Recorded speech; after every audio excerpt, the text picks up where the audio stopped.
What is up, guys? It is the Blue Bloods here, and the guy next to me needs no introduction, but I got FAMU running back Bishop Bonnet, first team All SWAC this year, was named the HBCU running back of the year as well, along with being a Box Row All-American, and also just had an amazing opportunity that he announced just a few days ago, man. So, Bishop, thanks for joining the show, man, and give us shout outs, man, and say what you want to the people, man.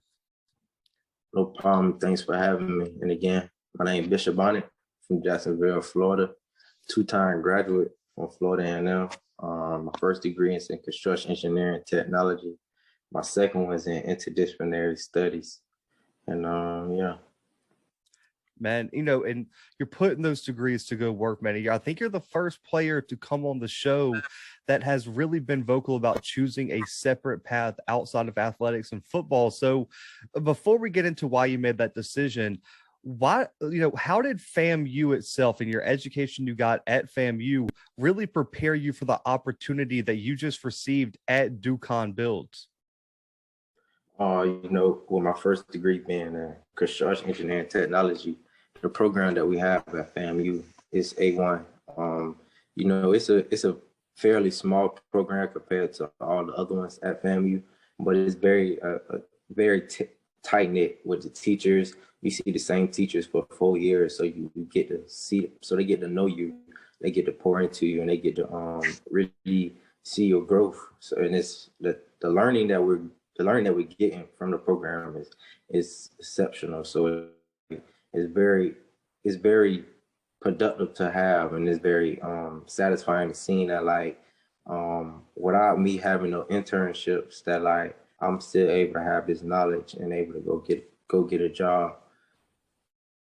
Man, and a lot of players really don't talk about careers outside of football. Their one goal is the NFL, and if it's not the NFL, no one really speaks about it. So for you, what were some of the factors that played into your decision to take a path outside of football now that you graduated from FAMU for the second time? Some of the main factors was one mainly was me being financially stable.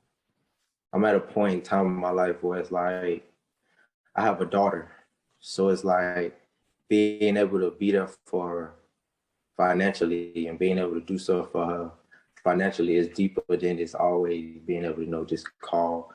With football, I missed a lot. You feel me? Like I missed a lot. She's doing track right now, and I just had to miss her track meet when I was at HBCU Legacy Bowl.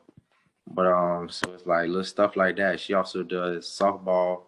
She's very, you feel me, athletic. So it's like me being able to be there for her. She's at that age now where I can work for her. She understands what's going on. So just being financially stable for myself, and then also being financially stable for my daughter. Hey man, I love to hear that, and I'm excited to. Hey man, maybe your daughter grows up and gets to play at FAMU with softball, man. I know it's a big deal there, man. So congrats on all that, man. And for you, I feel like it's always good to have a spokesperson, and coming from an athlete like yourself that was so successful at the college level, really, I guess, paves a path for others. So for you, what would your message be to other athletes who may be considering a path outside of athletics and just might be scared to take that step to pursue a job or a career path outside of football? This is your life. At the end of the day, this is your life. You do what makes you happy. Because I'll be sitting here lying and saying that I'm not gonna miss, making big plays and having the crowd, say my name.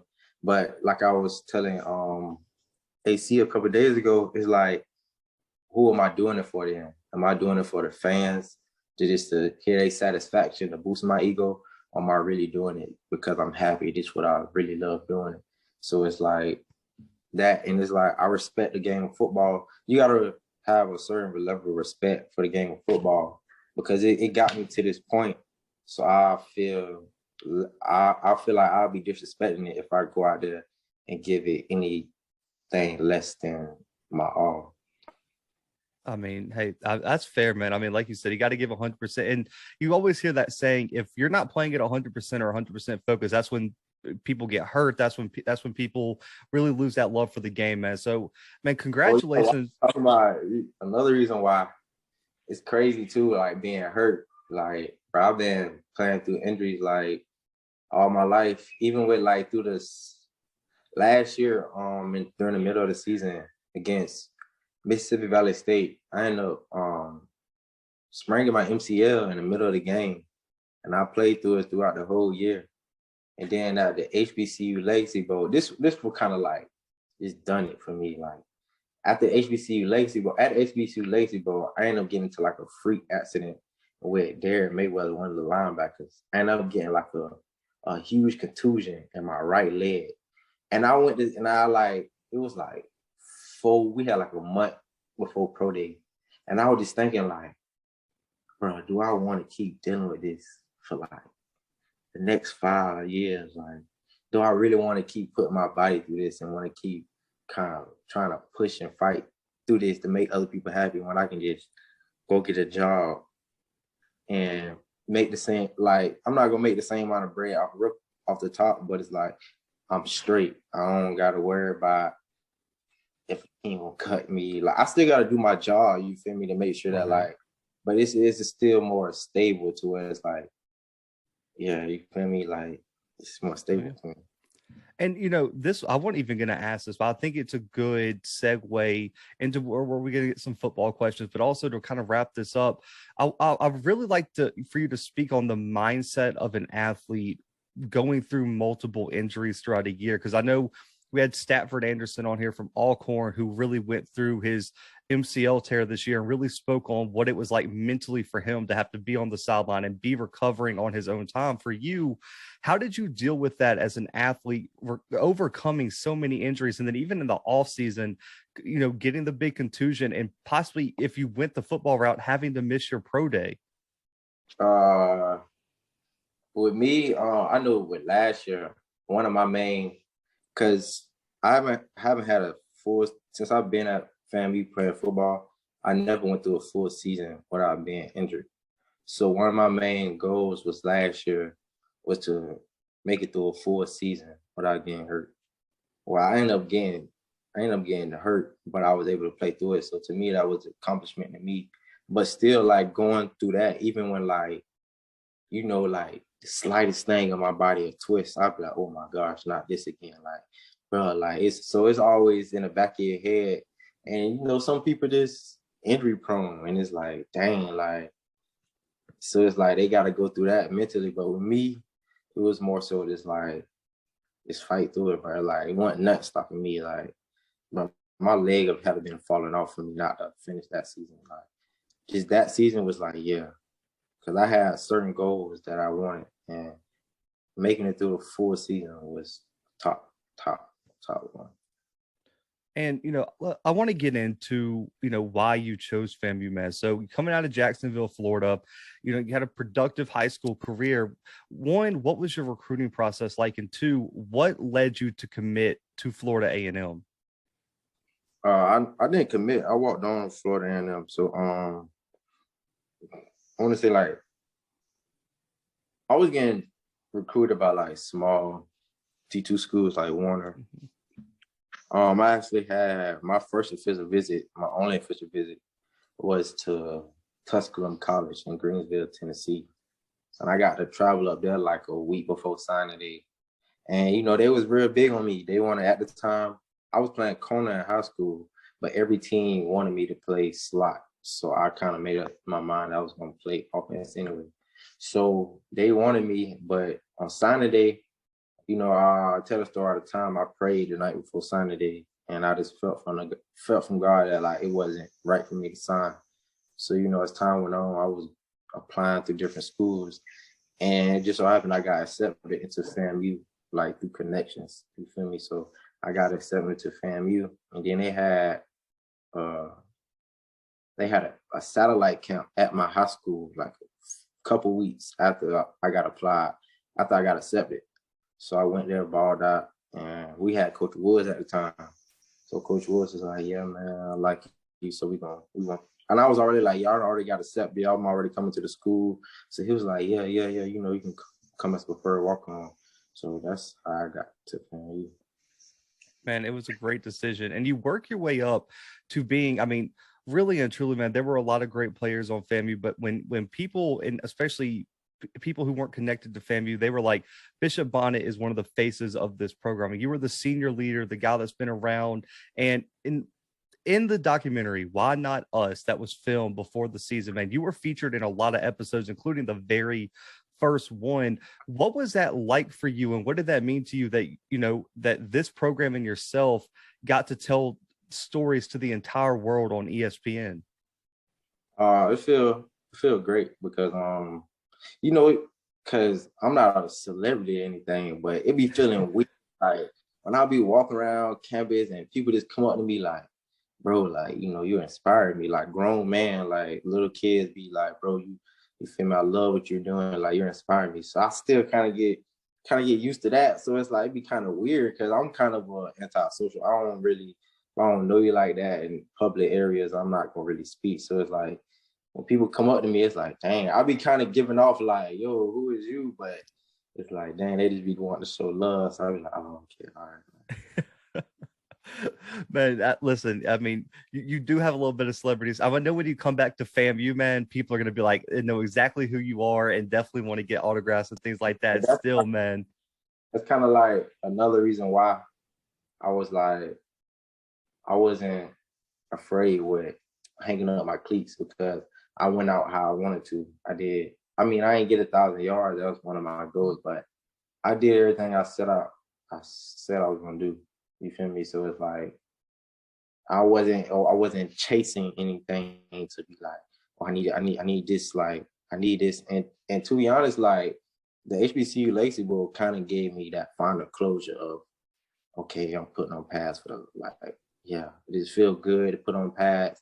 And then it just gave me that final closure of just putting it on one last time and just having fun and, you know, socializing with people. Yeah. And I mean, you know, I was going to ask this later, but I think it's a perfect time to ask it too.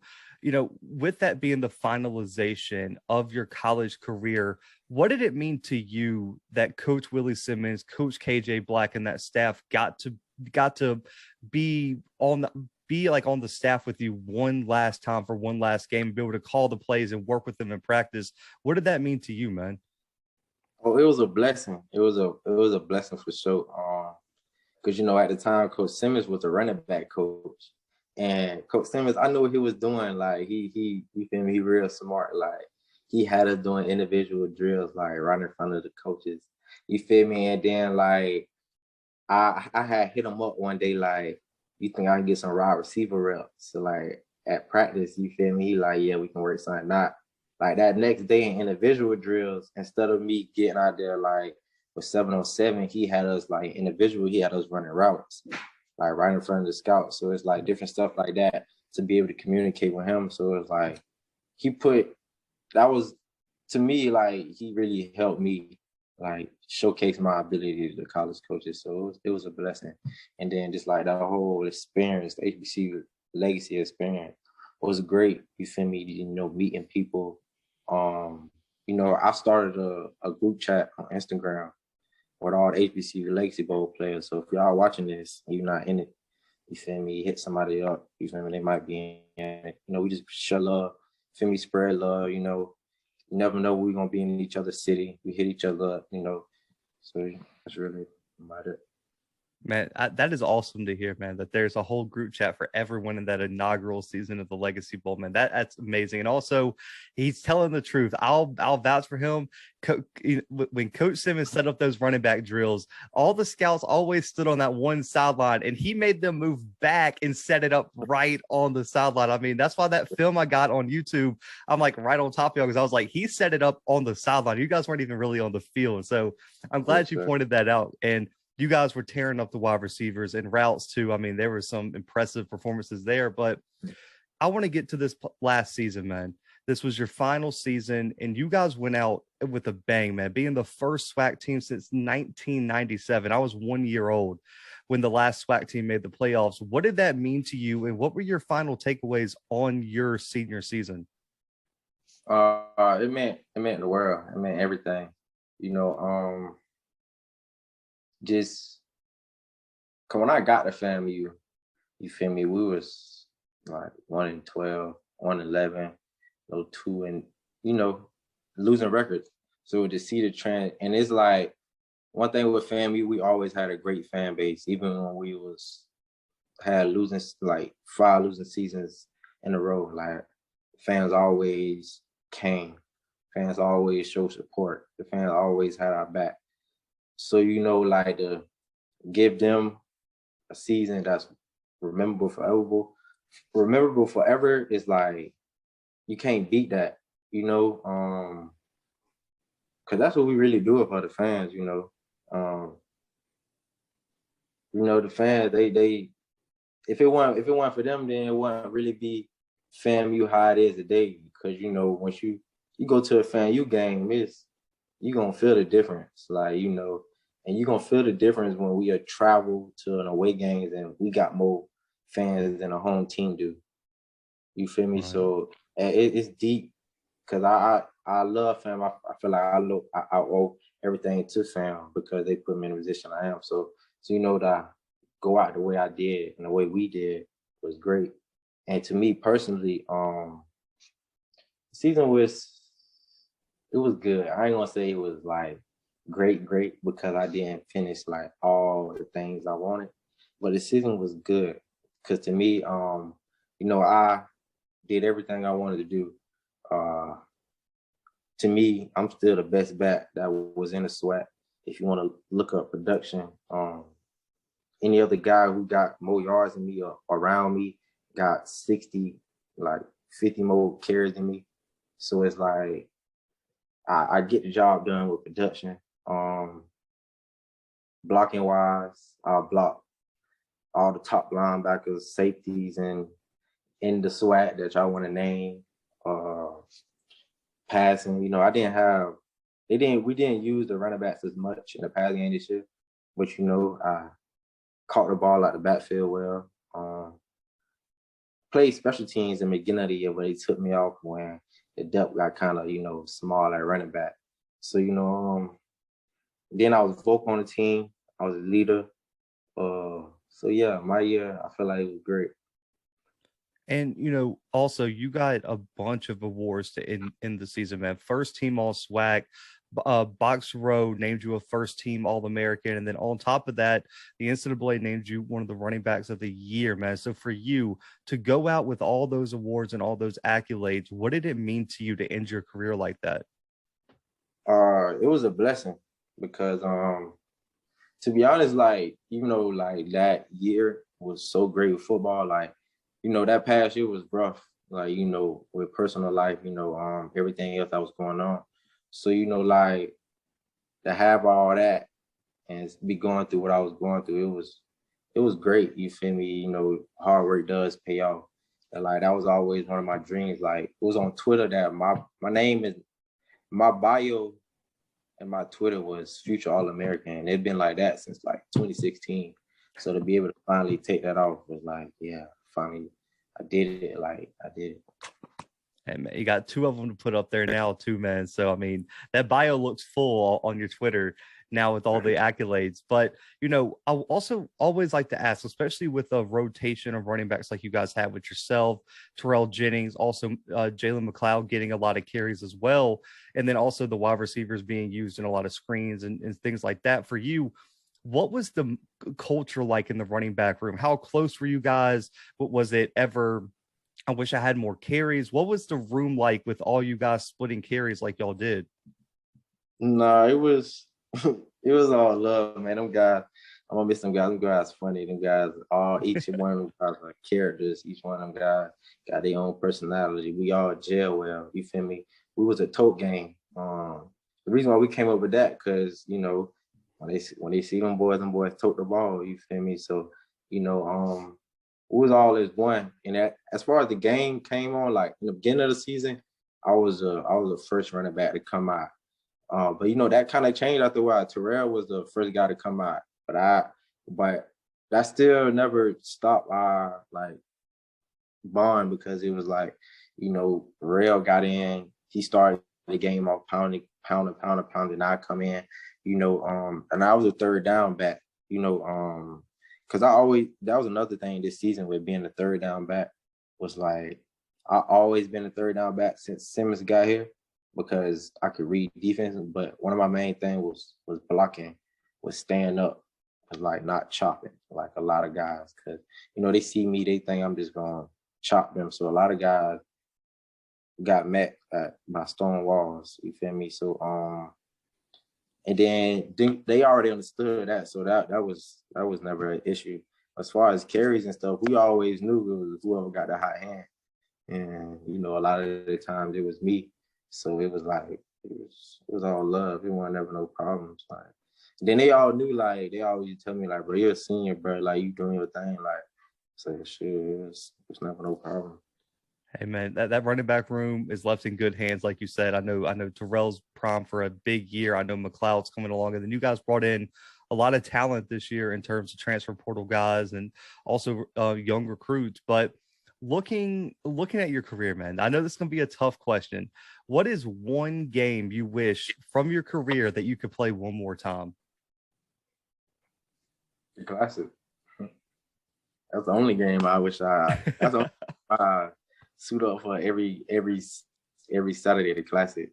It's just different, It's an in-state rivalry, I ain't gonna. I probably want to suit up for Jackson State again too, though, because I don't like that game. I don't like how that out there, but for sure the Classic though. Like, yeah, the Classic. Yeah. Hey, I mean, I'm excited, man. I'm planning on going to either this year's or next year, so I definitely can't wait to go down there and experience that. But I got to ask, because Gentle was very vocal when we had him on about that week 1 game in the OBC. Do you feel like if that game was in November, late October, that it would have been a different story? I mean, I can't really speak on that because as teams grow on, they get better. They got better too. Like they didn't just stay the same. So you never know. They got better, we got better. I like the game in the beginning of the season. Two, what you gonna do? It's gonna lay out for the rest of the season. So you gotta bring all your tape. You gotta drop you feel me? You gotta do what you gotta do.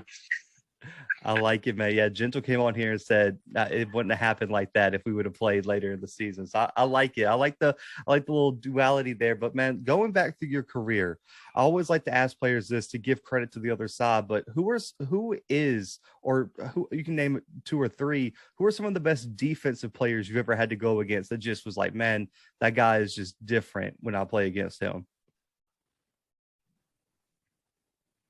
Number 15 from South Carolina State. Oh yeah. I'm blanking on his name right now too. Yeah. That man's a dog. Like, no cap. He is a dog. I respect him. Like, I don't know him, but Jit is a dog. I like Keontae Hampton. I respect him.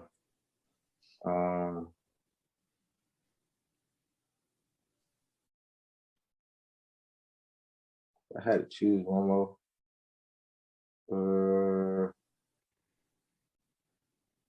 It was one guy that was like,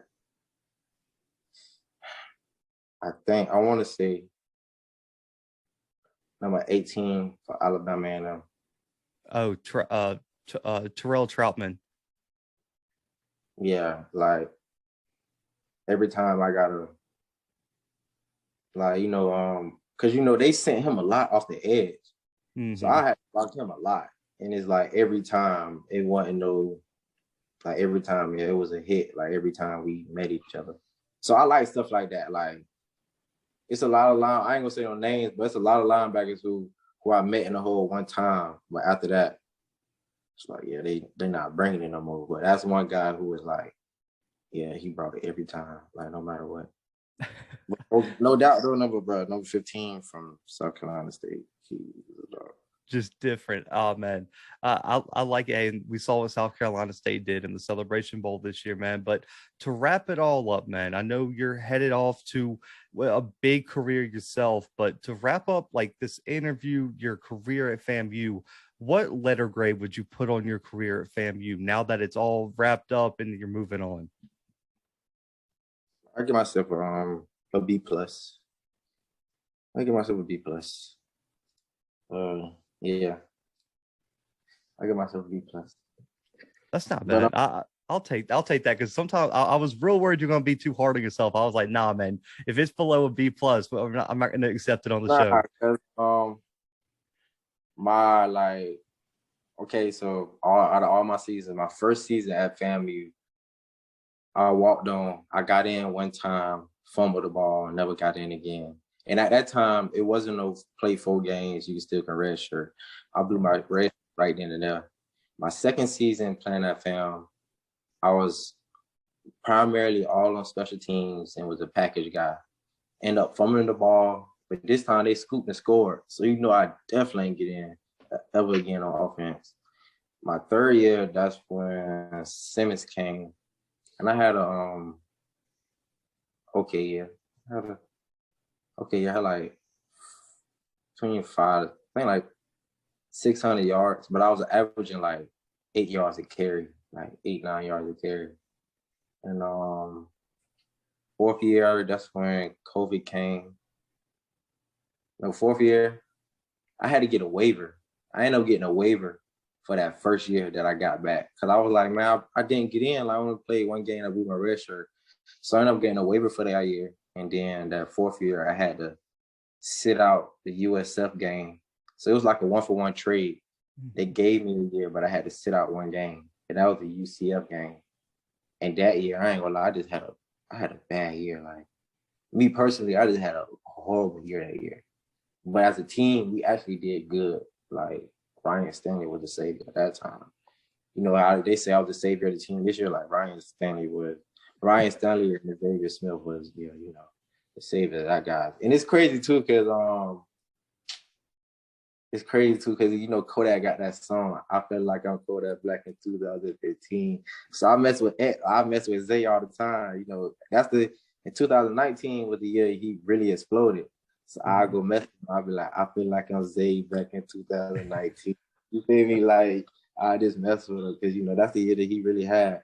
And then that following year we had COVID. And then no, this year, just this past. So I give myself like a B plus.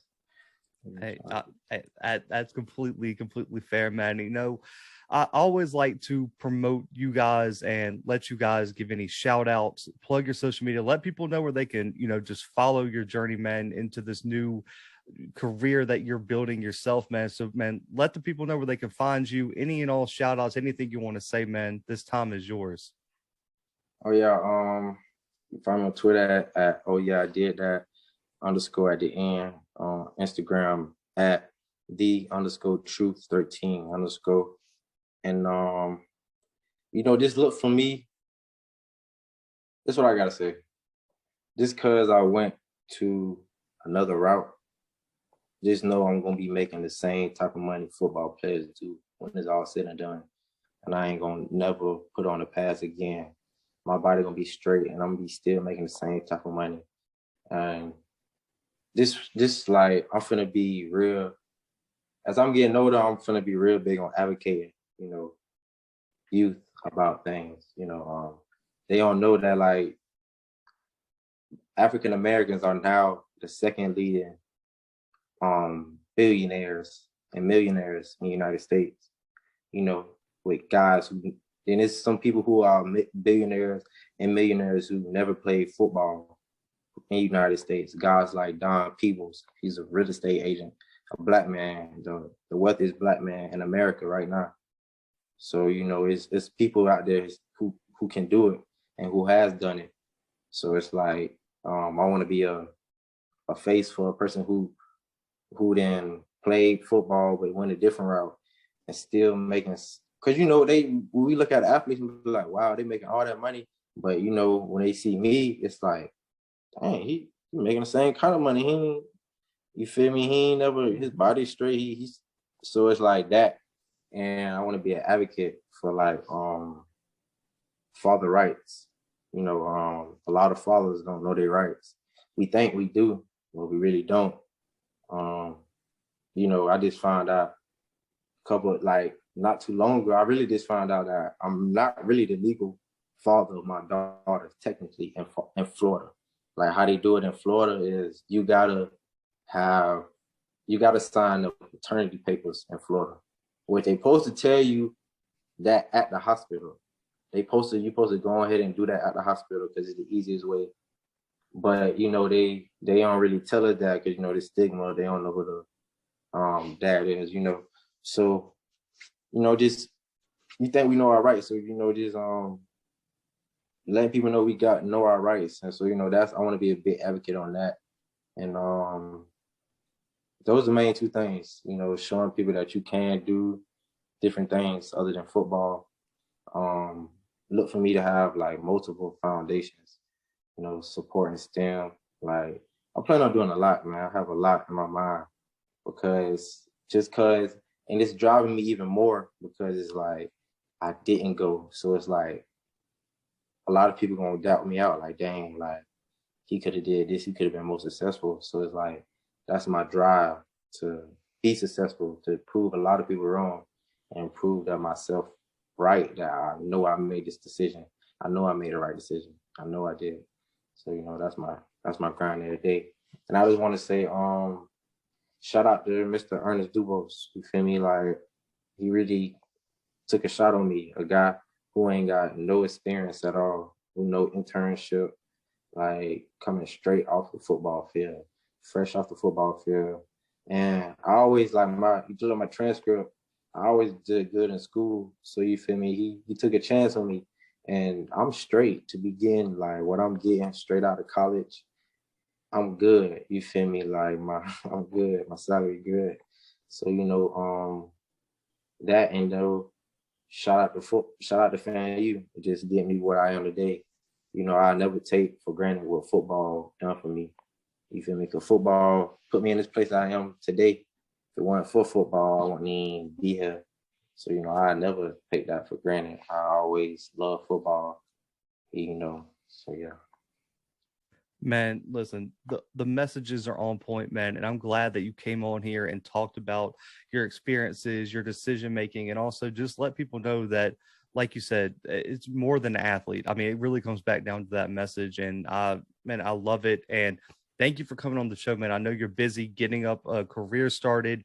You're also a father, man. So for you to give me a little bit of your time tonight for this interview, man, shout out to you for that. But guys, make sure to follow Bishop and his journey throughout his entire career, regardless on the field, off the field, man. Support my guy. And listen, anything you want to plug, man, if there's any foundations, anything you want to plug, you know, you can hit me up, man, and we'll get you back on the show and you can let all the people know what's going on.